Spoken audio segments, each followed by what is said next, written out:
जहां आत्माएं चैन से नहीं सो पाती और जहां अंधेरा सिर्फ रोशनी को ढूंढता है। स्वागत है आत्मा डॉट में एक और सच्ची भयानक कहानी के साथ। पिछली वीडियो में छाया की स्टोरी सुनाई थी, जो साल 2016 में पटना के पास एक कस्बे में रहने वाली 17 वर्षीय निहारिका एक शांत और धार्मिक लड़की थी। लेकिन अचानक उसके साथ अजीब घटनाएं होने लगी। कमरे में किसी के होने का एहसास, सड़ी गंध और इसके व्यवहार में डरावना बदलाव। सीसीटीवी में उसके आत्मा से बात करने का दृश्य सामने आए। एक पंडित ने बताया कि उसमें 7 आत्माएं थीं, जिनमें सबसे खतरनाक थे नारायण, एक बलिदानी साधु। एक तांत्रिक ने उसकी मुक्ति के लिए हवन किया, जिसके दौरान नारायण ने दावा किया कि यह शरीर अब उसका है। अंत में निहारिका बेहोश हो गई और होश में आने पर उसे कुछ याद नहीं रहा। पर अब भी रात 3:01 पर उसके घर में एक अचानक मिस कॉल आता है। तो चलिए अब इसी कहानी का पार्ट 2 हम आपको सुनाते हैं। उस रात फिर वही समय था, 3:01। जहां एक आत्माएं बार चैन से फिर नहीं सो उसकी पाती माँ के और जहां मोबाइल अंधेरा सिर्फ रोशनी। मिस कॉल आया था, लेकिन इस बार कुछ बदला था। उस कॉल के ठीक बाद कमरे का बल्ब खुद ब खुद जल गया, जो पिछले हफ्ते ही फ्यूज हुआ था। और निहारिका की माँ सुनीता जैसे ही कमरे में घुसी, वो वहीं रुक गई। कमरे में कोई नहीं था, लेकिन दरवाजा भीतर से बंद था। दीवार पर धूल में उंगलियों से खींची एक लाइन दिख रही थी, जैसे किसी ने लिखा, मैं अभी गया नहीं। सुनीता के रोंगटे खड़े हो गए।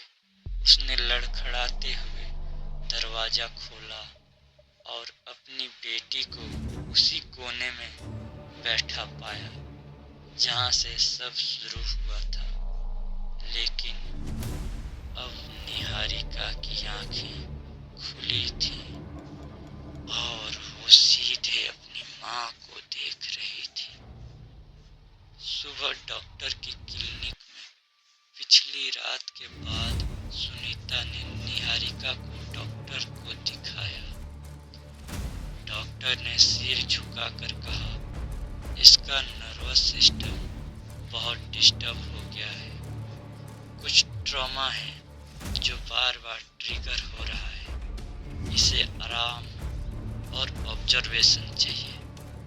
लेकिन सुनीता जानती थी, ये कोई दवा या इलाज की बात नहीं थी, क्योंकि डॉक्टर के कमरे के बाहर बैठे बैठे ही निहारिका की आंखें फिर से ऊपर की तरफ घूम गई थी और वो खुद से बुदबुदाने लगी थी, वो यहीं है, मुझे देख रहा है और अब वो तुम्हें भी देख रहा है।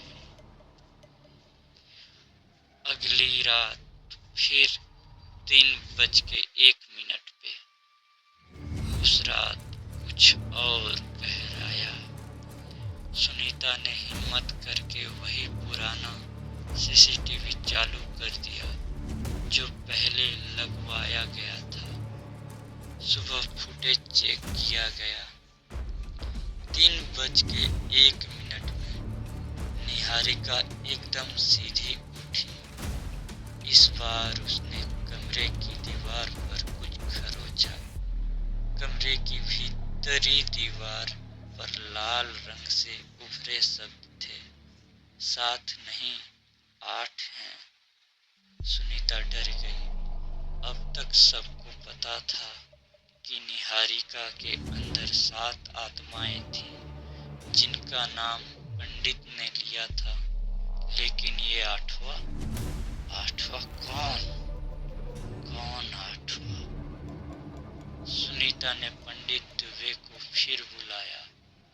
उन्होंने आते ही गंगा जल और रक्षा सूत्र से कमरे को शुद्ध करने की कोशिश की, पर जैसे ही उन्होंने निहारिका के माथे पर चंदन लगाया, वो जोर से चीखी और अचानक से उसकी आवाज एकदम मर्दानी हो गई।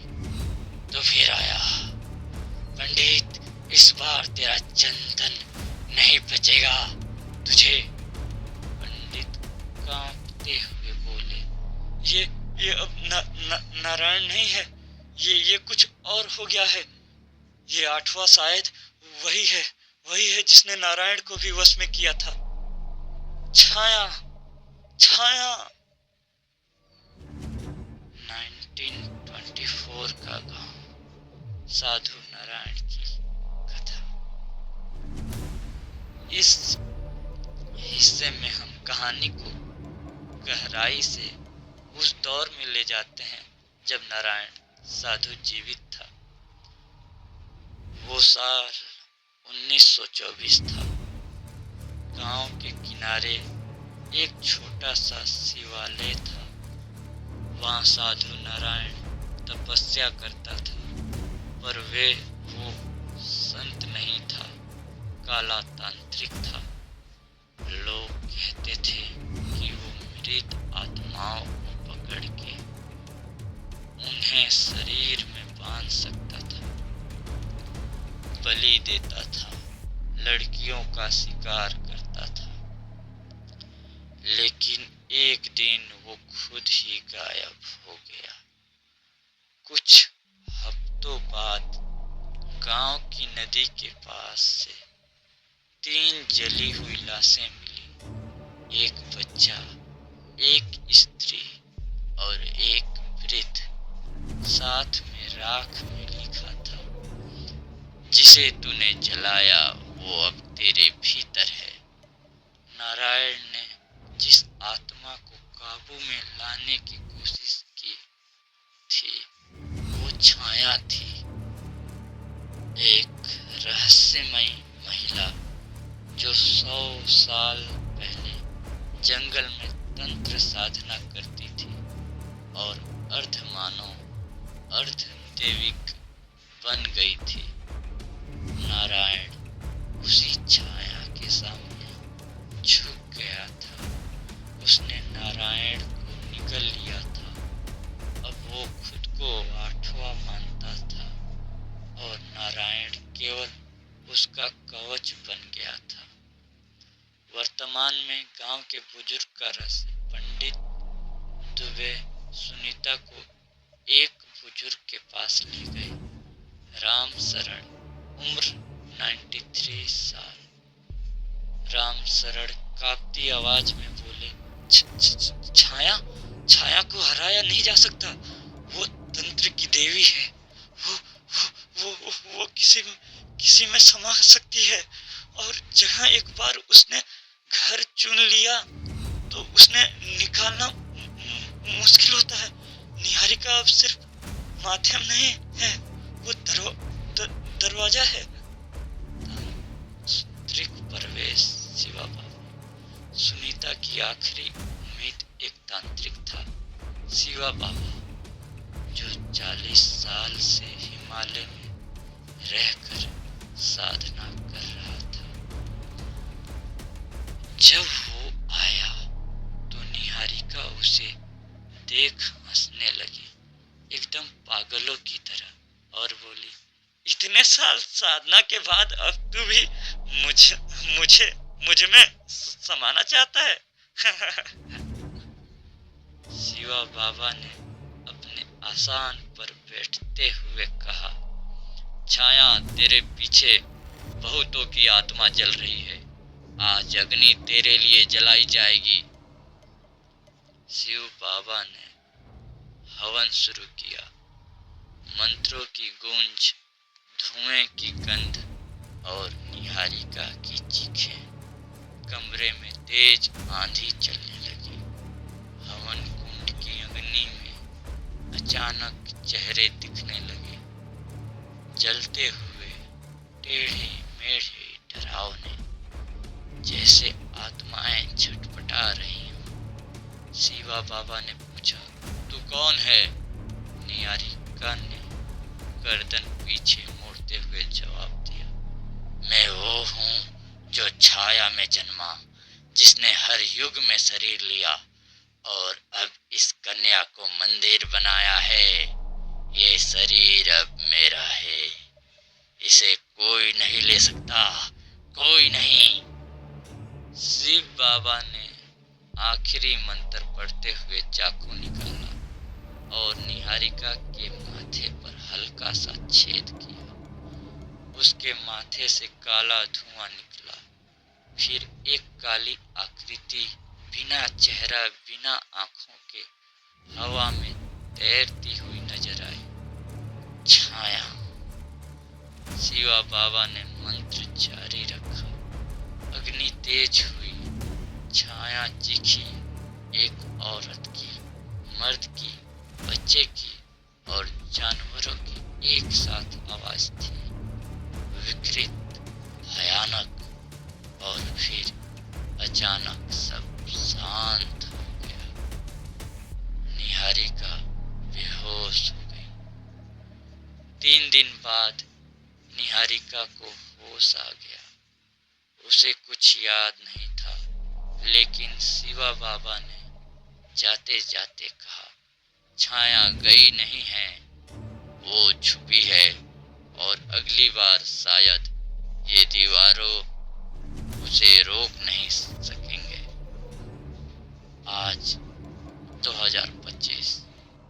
निहारिका अब 26 साल की है। शादी नहीं हुई है। कोई नहीं जानता वो क्या है, लेकिन कहते हैं पटना के पास के उस कस्बे में एक पुराना घर अब भी खड़ा है।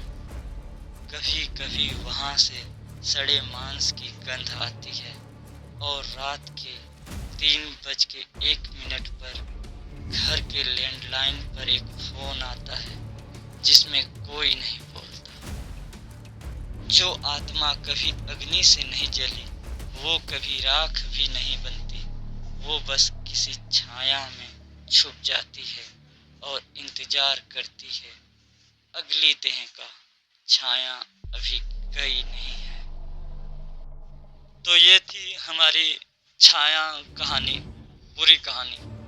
अब इसके बाद नई स्टोरी हम लाएंगे। के भैया की कहानी। अगर आपके साथ ऐसा भूतिया घटना हुआ है या पैरानॉर्मल इंसिडेंट हुआ है तो आप अगर चाहते हैं कि दुनिया के सामने आप बताएं तो मैं आपकी वीडियो अपने चैनल में डाल सकता हूं। नीचे डिस्क्रिप्शन में मेरा इंस्टाग्राम चैनल है, आप वहां पे जाके मुझको अपना रियल इंसिडेंट बता सकते हैं। मैं आपकी वीडियो अपने चैनल में डाल दूंगा।